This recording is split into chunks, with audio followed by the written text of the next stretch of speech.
যাই হোক, এখনও শরীরপুরে, যদিও আজকে ইচ্ছা ছিল সকালে 6:30টার দিকে বের হয়ে যাওয়ার। সকালে ঘুম থেকে উঠে দেখি আসলে হোটেলে যারা ম্যানেজমেন্টে যারা থাকে তারা এখনও ঘুম থেকে উঠে নাই। সো এসে ঘুরে গেলাম। তো আধা ঘন্টা পরে আবার আসে 7টার দিকে এসে দেখলাম, ওনাদেরকে ডাক দিলাম, তারপর উঠছে। ওঠার পরে এই তো এখন নিচের থেকেই আসলাম মাত্র। সো ওনারা গেট টেট খুলতেছে। অলরেডি সব কিছু কাজ করে ফেলছি, তো জাস্ট একটু ফাইনাল সব কিছু দেখে চেক করে বের হয়ে যাব। তো আজকে আসলে তেমন কোনো প্ল্যান বলতে, আজকে যাওয়ার প্ল্যান হচ্ছে এইখান থেকে পাত্রাইল মসজিদ যাব। পাত্রাইল মসজিদ থেকে ভাঙ্গা দিয়ে চলে যাব মাগুরার ওইদিকে আসলে ওই যে শ্রীপুর একটা জমিদার বাড়ি, ওইটা একটু দেখব। আর এরপরে ওখান থেকে চলে যাব নড়াইলে।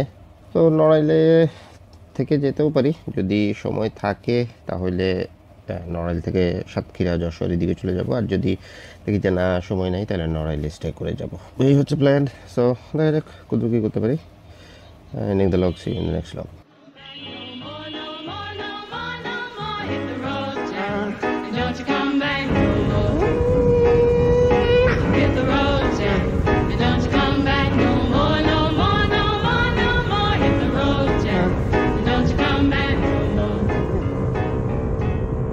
People ask me, why are you going to Iran? And I thought about it. Why am I going to Iran? And it occurred to me, I'm going here because I think it's good character to know people before you bomb them. And it is a nation's inclination to dehumanize its enemies before we go kill them. So I went to Iran. It occurred to me when I was in Iran, I was afraid to go here. And when I got there, I was so glad I had the courage to go there.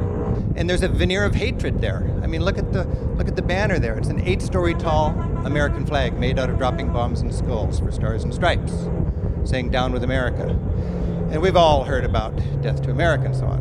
I was in a taxi in that traffic jam there later on that day, just silent, and suddenly my driver just bursts out, "Death to traffic."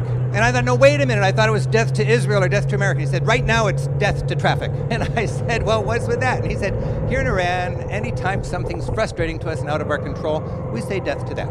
And I thought about that. I thought, well, I'm so glad I'm here to understand this with a little more sophistication than a bumper sticker. So he speaks Farsi, he doesn't speak English, he's translating it directly, and to him he's saying, damn that. So when we travel, we gain a little better appreciation of what is the baggage that people are carrying when they respond to us. Well, Iran's got baggage, and we need to understand that if we're going to deal with them smartly. Their baggage, and they've got 1/4 of our population, is losing several 100,000 people when Saddam Hussein, funded by the United States, invaded their country. Now, I don't know if we really funded them, but they think they did, or we did, and that is baggage. And when you travel around Iran, every town's got a vast martyrs cemetery filled with victims of that war. And for me to see a widow sitting on the tomb of a dead loved one, as she's done every week for decades, knowing the propaganda she's lived through, the struggles she's lived through, that's baggage. I gotta understand what she's going through if I can understand their country better. I was standing on the street corner one day and a woman crosses the street. She said, are you a journalist from America? I said, yeah. And she did one of these little point on my chest things, and she said, I want you to go home and tell the truth. We're united, we're strong, and we just don't want our little girls to be raised like Britney Spears. I said, we got something in common here. And I thought about that. What's her baggage?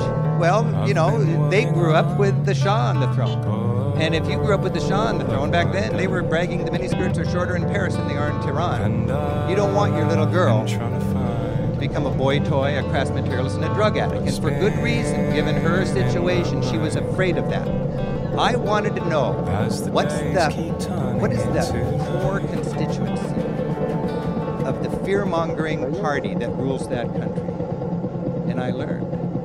It's small town, less educated, fundamentalist parents.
এখন এই যে এখন আছি পাত্রাইল মসজিদের সামনে।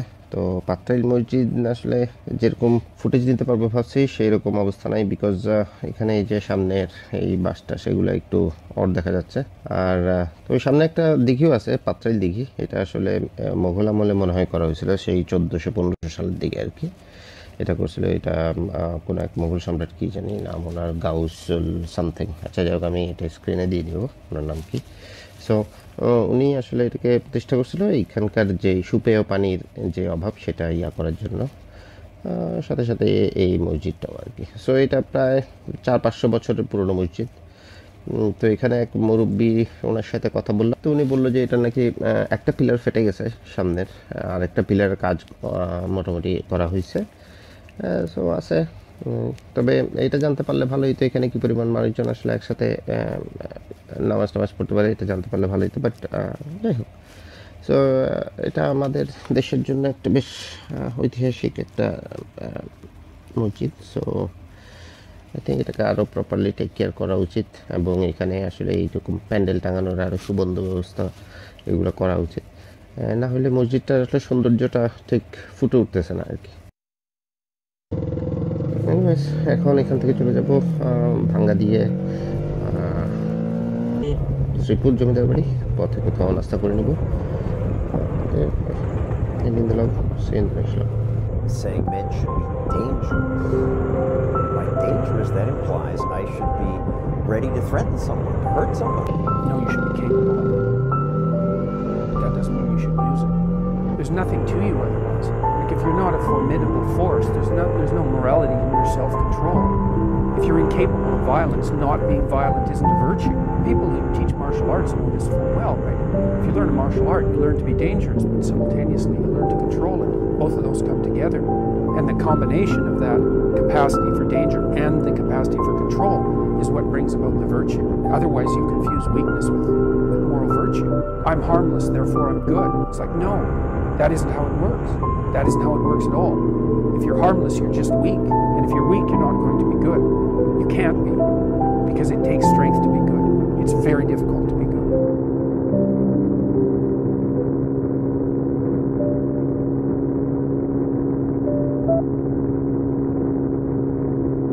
A third of the people on this planet eat with spoons and forks like you do. A third of the people eat with chopsticks, and a third of the people eat with their fingers like I do, and we're all civilized just the same. He had a chip on his shoulder. He thought I thought less of him because he ate with his fingers. And that lesson stuck with me. And for the rest of my trips through South Asia, I was aware of that. I went to restaurants, fine restaurants with, well-dressed professional local people that had no spoons and forks. They had like a ceremonial sink in the middle of the restaurant. People would wash their hands and eat using their fingers the way God intended them to be used. It actually became quite natural for me. I had to be retrained when I got home. These are the lessons you pick up, and it is so fun to change something that you thought was a basic truth. Well, into your adulthood, you realize, hey, other people, smart people, can see it differently. Fear, and there's a lot of it in our society. Fear is, to me, for people who don't get out very much. Good people, motivated by the same thing their counterparts are here in the United States: fear and love. That's a powerful lesson you cannot learn watching TV. You need to go there and meet these people. I was in a Starbucks in Zurich a couple of years ago. Went down to the bathroom downstairs, stepped inside, blue lights. I thought, what's this? Blue lights in the toilet. Well, then I realized, oh, I cannot see my veins. I couldn't shoot up if I wanted to. A lot of needle addicts, a lot of junkies on the streets of Europe because they're still alive and they're not in prison. And I thought, well, this is frustrating for a junkie. You can't shoot up in the bathroom at Starbucks. So then across the street, I noticed a machine that used to sell tobacco. Now it sells syringes. Government subsidized syringes, they're almost free. Nobody shares needles and passes diseases in Switzerland. That would be like unthinkable. The government is into pragmatic, compassionate harm reduction for the solutions to their problems. And then down the street from this needle vending machine is a heroin maintenance clinic called a Cafe Fix, where people can go, get their addiction maintained, get counseling, get their lives back on track, get a job. It's not right or wrong. but they're learning and we can learn from them. And that's a valuable thing about travel as we struggle with persistent problems. You can't have a totalitarian state unless every single person is willing to lie about everything all the time. And so in a truly totalitarian state, husbands lie to their wives and parents lie to their children. And the totalitarian state is actually the grip of the lie.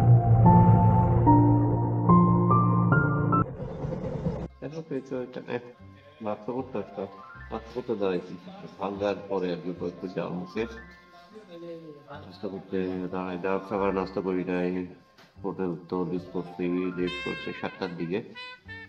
এখন approximately মানে এখন exactly বাজে 9:30। তো পাত্রাইল মসজিদ গেলাম, পাত্রাইল দেখি, ওগুলো দেখে এমন কোনো ফুটেজ নেওয়ার আসলে উপায় ছিল না আসলে। তো পাত্রাইল মসজিদের সামনে ওই যে প্যান্ডেল টাঙানোর জন্য অনেক বাস টাস দিয়ে রাখছে, তো ভালো দেখায় না আর কি। তো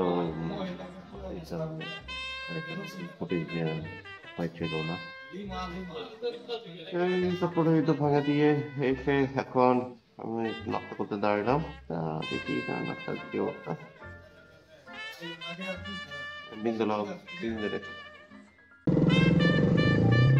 সেটা শ্রীপুর জমিদার বাড়ি যাওয়ার রাস্তা।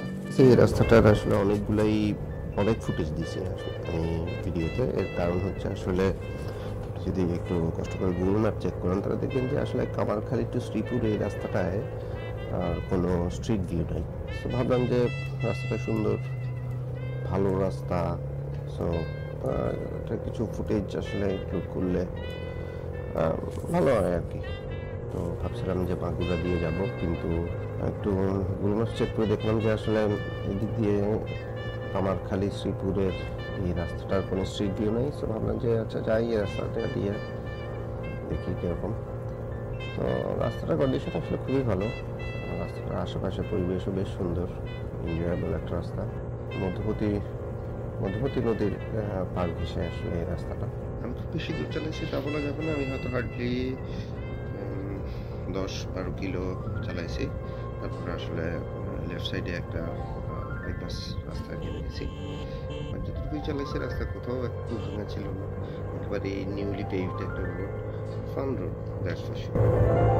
Hold me close and hold me fast, the magic spell you cast. This is love, the iron road. When you kiss me, heaven sighs, and though I close my eyes, I see love and iron road. When you press me to your heart, and in a world apart, a world where roses bloom. And when you speak, angels sing from above. Everyday word seems to turn into love song. Give your heart and soul to me, and life will always be La Vie en Rose.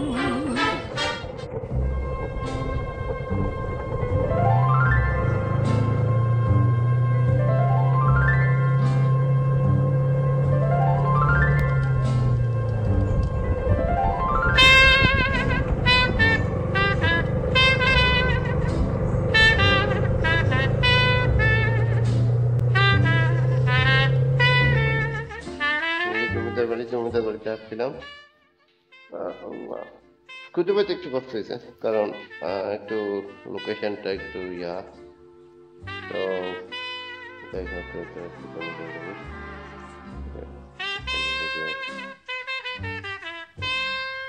লাল ইটে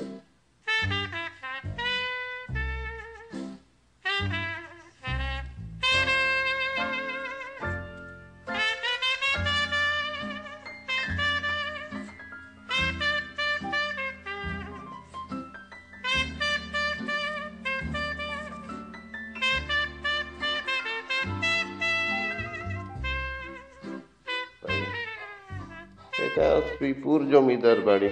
আমাকে খুঁজে পেতে help করছে নাইম নাইম আমাদের এই বাড়ি খুঁজে পাইতে help করছে। আমি তো খুঁজে পাচ্ছিলাম না, কিন্তু ওর বদৌলতে এটাকে খুঁজে পাইছি। এর আগেও নাকি অনেকে আসছে এবং এটা কে বলছে আমাকে? নাইম, নাইমই বলছে। খুব বেশি আসলে ঝামেলা না। উম, ওই হচ্ছে মেইন রোড, মেইন রোড দিয়ে ডান দিকে কিছু দূরে এসে আবার ডান দিকে এই তো ওইখানে একটা দিঘি, নিচুতে এখন ওইটার অবস্থা একেবারে জীর্ণ শীর্ণ অবস্থা। আর ওই পাশেও আছে। ওই পাশে কি আছে? ওই পাশেও এরকম সিঁড়ি ওলা লাইন দিয়ে আছে। আচ্ছা, ওই পাশেও এরকম লাইন আছে সিঁড়ি দিয়া। Okay. এই হচ্ছে ভিতরের সাইডটা দেখতে এরকম। হ্যাঁ। এদিক দিয়ে আমার যে পিছনে আরেকটা বাড়ি দেখা যাচ্ছে, ওইটা খুব সম্ভবত জমিদার বাড়ির কোনো অংশ না, ওটা মনে হয় পরবর্তীতে করা। কারণ আমি যতটুকু জানি এই প্রবেশদ্বারটা ছাড়া পুরনো জমিদার বাড়ির আর কোনো কিছুই তেমন আসলে টিকে নাই। এখান থেকে দেখে বিদায় নিব এই, আর এখন ওদিকে যাব না, গিয়ে হ্যাঁ ওইগুলো হচ্ছে ভিতরে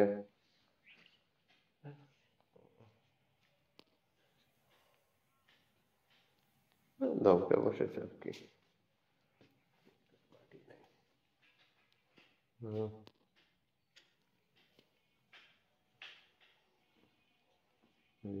এইটা ভেঙে গেছে অলমোস্ট। কোন দেওয়ালে? এই দেওয়ালে কি ছিল? ছবি আঁকা ছিল? ও, এই উপরের এই দেয়ালগুলোতে? ওকে।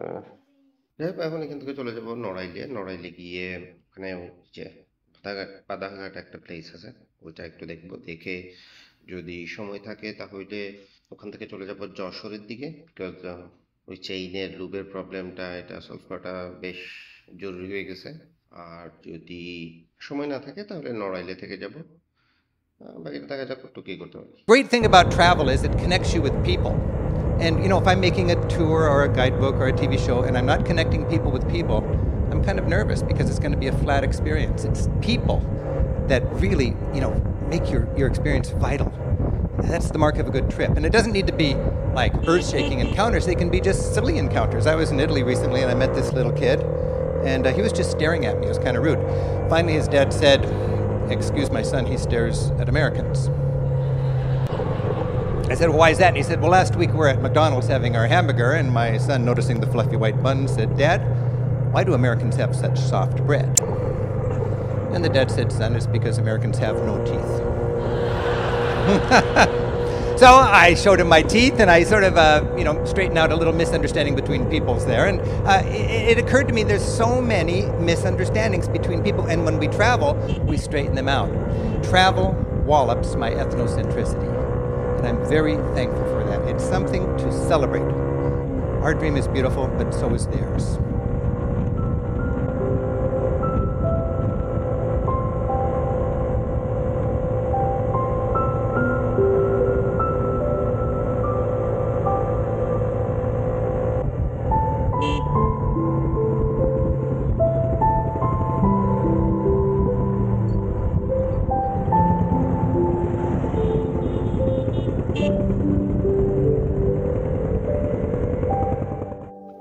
হ্যাঁ, এই হচ্ছে বাধাঘাট, নড়াইলের বাধাঘাট। হ্যাঁ, খুঁজে পেতে খুব একটা কষ্ট হয় না, কিছু মানে একদিনে যথারীতি ময়লা রাখা আর কি। পানি তো একটু উঠে দেখা যাচ্ছে, এই যে ভেজা পানি একটু উঠে, ময়লাটা সব খায়া দেয়া এভরিথিং, সেই সব ময়লা। হ্যাঁ, ওকে।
যাই হোক, এখানে প্রচুর মানুষ আর স্পেস খুব নাই আসলে, সো এইভাবেই কোনো মতে শেয়ার করা। আর কোনো ফুটেজ টুটেজ নিতে ইচ্ছা করতেছে না, কারণ ফোনেও খুব একটা চার্জ নেই আজকে।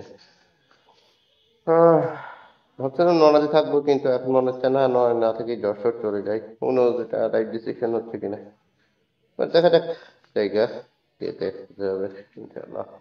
এখনো চেইনের যেই চেইন লুপের যেই টায়ার প্রবলেম বা চেইন লুপের যেই ছড়াছড়ি, এটা এখনো সলভ করতে পারিনি। একটু সেফলি চালাইতে হচ্ছে। কিছু সময় আসলে কনফিডেন্স খুবই লো থাকতেছে। তো যাই হোক, একটু অ্যানোয়িং, বাট এখন কিছু করার নাই, কারণ কোথাও কোনো সলিউশন পাওয়া যাচ্ছে না। মাগুরাতে ভাবছিলাম যে টায়ার হাঁকার পাওয়া যাবে, বাট ওইটাও পাওয়া যায় নাই। তো সবাই বলতেছে যশোর পাওয়া যাবে, তো বেটার যশোর দিন মুভ করি, পরে বাকিটা দেখা যাবে কি করা যায়।